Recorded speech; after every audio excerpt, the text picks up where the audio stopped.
दोस्तों आज हम बात करेंगे 80-90 के दशक के ऐसे चार चमकते पॉप सिंगर्स की जिनके संगीत से लोग झूम उठते थे, मन में नशा सा छा जाता था और इस दौर में इन्हीं चारों का जलवा हुआ करता था। मगर क्या आपको पता है कि अचानक इनके जीवन में क्या हो गया था? किसी की दर्दनाक मौत हो गई थी तो किसी ने जीवन में इतना बड़ा हादसा देख लिया था कि उस हादसे ने इनकी जिंदगी ही बदल दी और इनमें से एक तो अपने ही पिता की वजह से गुमनाम हो गई। चलिए आज हम आपको इन सिंगर्स के जीवन के अनसुने सच बताते हैं। सबसे पहला नाम आता है 90 के दौर के पॉप सिंगर तरसेम ताज का, जिन्होंने लोगों को अपने पॉप गानों से लोगों को झूमने पर मजबूर कर दिया था। इनका असली नाम तरसेम सिंह सैनी था। वो 23 मई 1967 के दिन इंग्लैंड में पैदा हुए थे। बचपन से ही वो वेस्टर्न संगीत पसंद करते थे, मगर हिंदी पंजाबी को साथ मिलाकर कुछ नया करना चाहते थे। बस इसी प्रयोग ने उनको मशहूर बना दिया। साल 1989 की बात है, वो इंग्लैंड में ही रह रहे थे। उन्होंने अपना पहला Punjabi mix pop album release किया। उस समय वो जॉनी जी के नाम से एल्बम निकाला करते थे। एल्बम का नाम था हिट दैट डैक।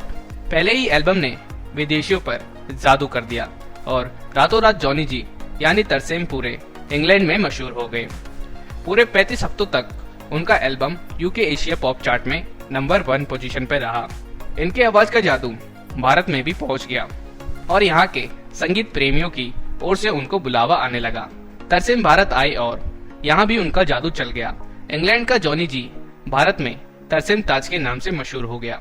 1996 में उन्होंने स्टीरियो नेशन नाम का बैंड बनाया, जिसने इंडिया में धूम मचा दी। 1998 में उनका एल्बम आया आई हैव बीन वेटिंग। इसके गाने लोगों के सिर चढ़कर बोलने लगे, खासकर मैनू रात नींद ना आवे वाला गीत तो अच्छा खासा मशहूर हो गया। 2 साल बाद उन्होंने एक और एल्बम निकाला जिसका नाम था स्लेव फ्यूजन। इसके गाने जैसे नाचेंगे सारी रात, गल्ला गोरिये, प्यार हो गया ने धमाल मचा दिया।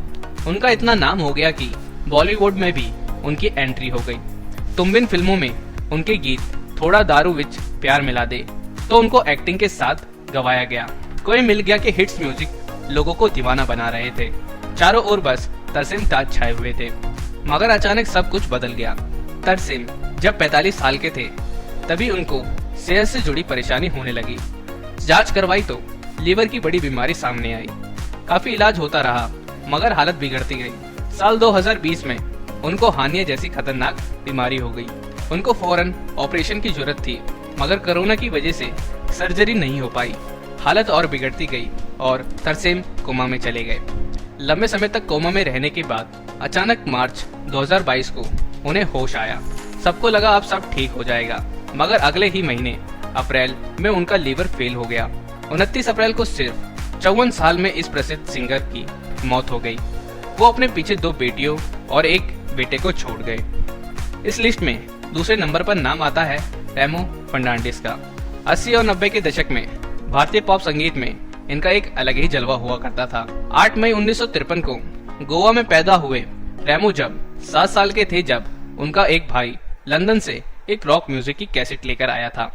उस संगीत को सुनकर ही इन्होंने फैसला कर लिया था कि वह भी रॉक स्टार बनेंगे और वो पढ़ाई के साथ म्यूजिक भी सीखते गए।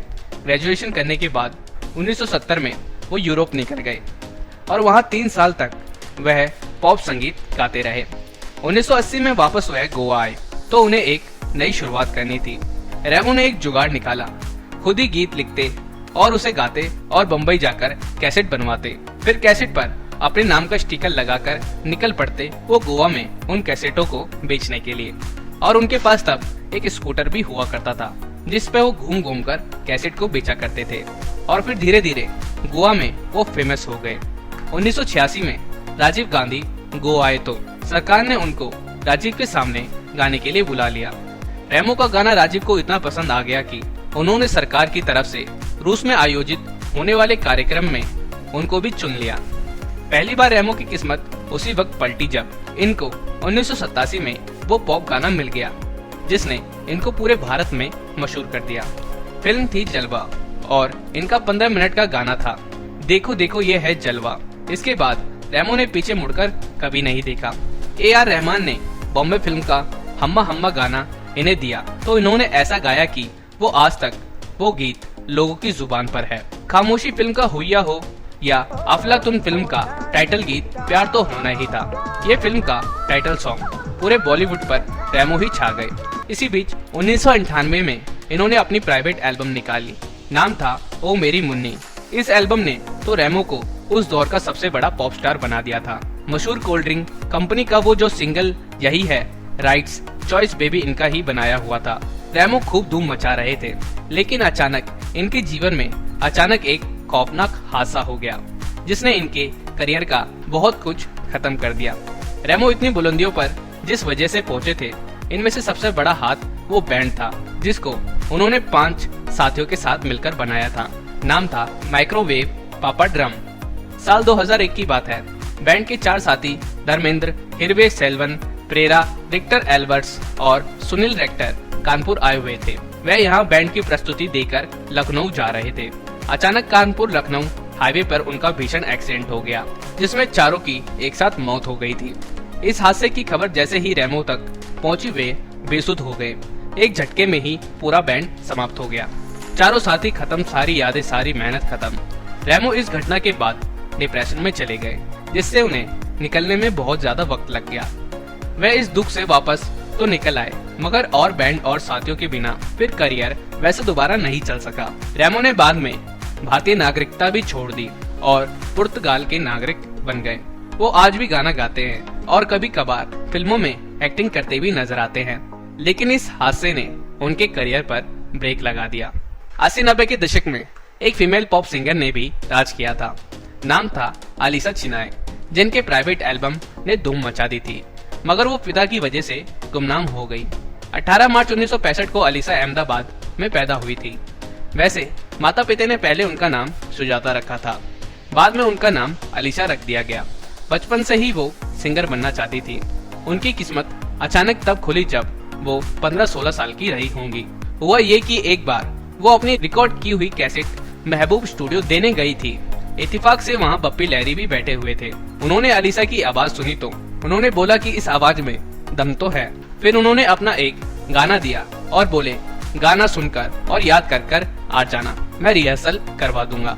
उस दौर में डबिंग का विकल्प नहीं हुआ करता था, बस एक टेक में ही गाना रिकॉर्ड करना होता था। शाम को अलीसा आई और एक ही टेक में गीत रिकॉर्ड हो गया। बप्पी दा ने खुश होकर उन्हें दे दिया स्टार बनने का आशीर्वाद और 1985 में आई टार्जन फिल्म में पहली बार गाना गाने का उन्हें मौका भी दिया। बस यहीं से अलीसा का सफर शुरू हो गया। इसके बाद उन्होंने पीछे मुड़कर कभी नहीं देखा।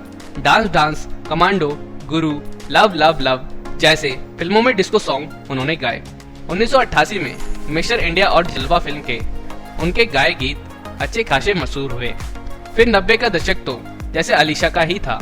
राजा हिंदुस्तानी का तेरे इश्क में नाचेंगे, चंद्रमुखी का छा रहा है प्यार का नशा और विजय पथ का रुक रुक अरे बाबा रुक गाने गाकर वो छा गईं। इसी बीच 1996 में उनका एल्बम मेड इन इंडिया आया, जिसने उनको घर घर मशहूर कर दिया। मेड इन इंडिया अपने समय का सबसे अधिक बिकने वाला पॉप एल्बम बन गया। अलीसा सफल होती जा रही थी, मगर इसी बीच उनकी निजी जिंदगी में कुछ होने लगा। उनके अपने मैनेजर राकेश छावरी से ही उन्होंने शादी की, मगर 8 सालों बाद उनका रिश्ता खत्म हो गया। वहीं एक बार तब हंगामा मच गया जब उन्होंने अनु मलिक पर यौन शोषण का आरोप लगा दिया।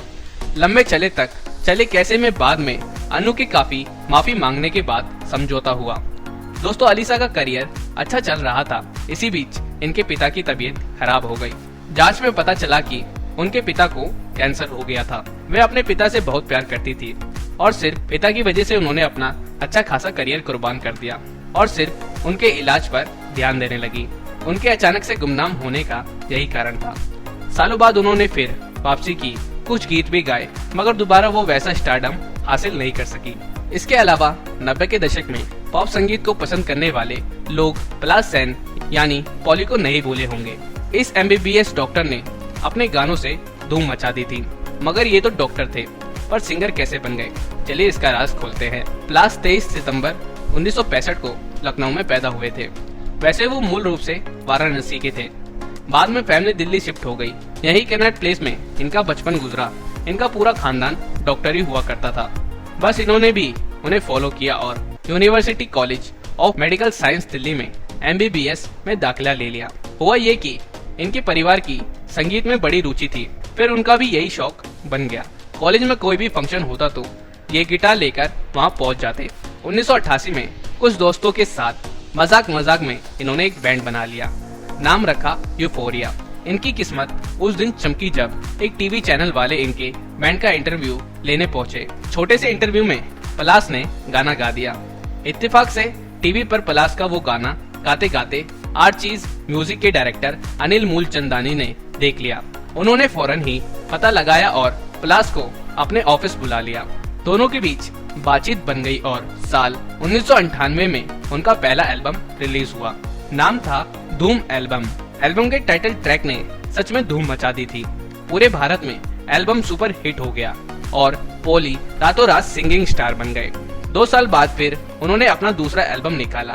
इस बार उन्होंने निकाला फिर धूम। इस एल्बम के गाने युवाओं के बीच फिर से धूम मचा रहे थे।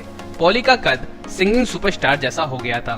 फिर 2 साल बाद उनका तीसरा एल्बम गली कोराम मचाने आ गया विद्या बालन के साथ। उनका गाना कभी आना तू मेरी गली हर घर के युवाओं में मशहूर हो गया। लोग उनके अंदर एक बड़ा सिंगिंग स्टार देखने लगे, लेकिन धीरे धीरे वो गुमनाम होने लगे।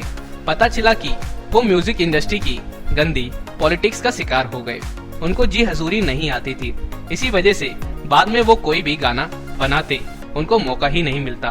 उनको रिमिक्स बनाने का भी कहा जाता, जिसके लिए वो साफ मना कर देते। बस धीरे धीरे वो और उनका यूफोरिया बैंड धीरे धीरे म्यूजिक इंडस्ट्री से गायब हो गया या गायब कर दिया गया। पॉली की निजी जिंदगी की बात करें तो उन्होंने शालिनी नाम की लड़की से लव मैरिज की थी और वह दिल्ली की श्री वेंकटेश्वर कॉलेज में लेक्चरर हैं और दोनों के 2 बच्चे भी हैं। बेटे का नाम किंसुक और बेटी का नाम किनाया है।